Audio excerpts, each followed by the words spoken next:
श्री स्वामी समर्थ. जयशंकर. आता येत आहे तो अधिक मास. याला पुरुषोत्तम मासही म्हणतात, मलमासही म्हणतात, तसेच धोंड्याचा महिनाही म्हटलं जातं. 3 वर्षांनी येणारा हा महिना ही सुवर्ण संधी असते, हा सुवर्ण योग असतो. या महिन्यामध्ये आपण जे काही व्रत करतो, उपाय करतो, सेवा करतो, ज्या काही साधना करतो त्याचं फळ आपल्याला 1000 पटीने अधिक मिळत असतं.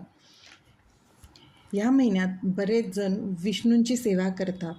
मुळातच याला पुरुषोत्तम मास म्हटल्यामुळे विष्णूंची सेवा जेवढी जास्त करता येईल तेवढी या महिन्यामध्ये करावीत. या सुवर्ण योगामध्ये जी काही आपल्याला साधना करता येत असतील, सेवा करता येत असेल त्या कराव्यात. पण याच अधिक मासात आपण जर दत्तगुरूंची सेवा केली तर त्याचंही फळ आपल्याला कैक 1000 पटीने मिळतं. याच पुरुषोत्तम मासामध्ये ज्यांना शक्य असेल त्यांनी गुरुचरित्राचं पारायण आवर्जून करावं. दत्त महाराज म्हणजे हे तत्त्वही तितकंच जागृत आहे. त्यामुळेच गुरुचरित्राचं पारायण हे इतकं प्रभावी आहे की तुमची प्रत्येक इच्छा नक्कीच पूर्ण होऊ शकते. पण आता बरेच जणांना गुरुचरित्र पारायण करायला जमेलच असं नाही.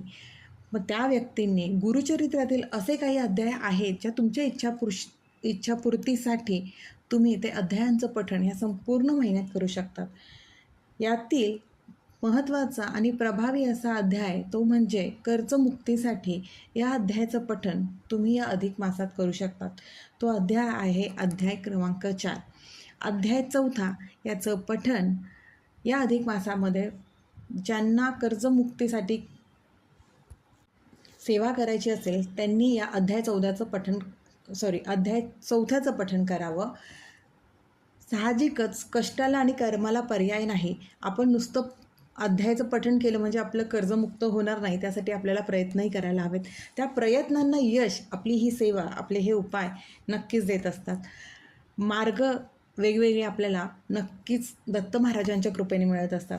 तसेच काही बाहेरील बाधा असेल, आजारपण असेल, अजून काही संकट असतील त्यासाठी अध्याय 18 आणि अध्याय 21 याचं पठण या अधिक मास म्हणजेच ह्या पुरुषोत्तम मासामध्ये करावं. दत्त महाराजांची ही सेवा जो कोणी या अधिक मासात आणि पुरुषोत्तम मासात करेल त्याला नक्कीच त्याची इच्छापूर्ती होईल आणि कर्जमुक्तीही नक्कीच होईल. फक्त श्रद्धेने सेवा करा आणि कष्ट आणि कर्म प्रामाणिक ठेवा. कष्टाला पर्याय नाही ही गोष्ट नेहमी लक्षात ठेवा. श्री स्वामी समर्थ. अशक्य ही शक्य करतील स्वामी.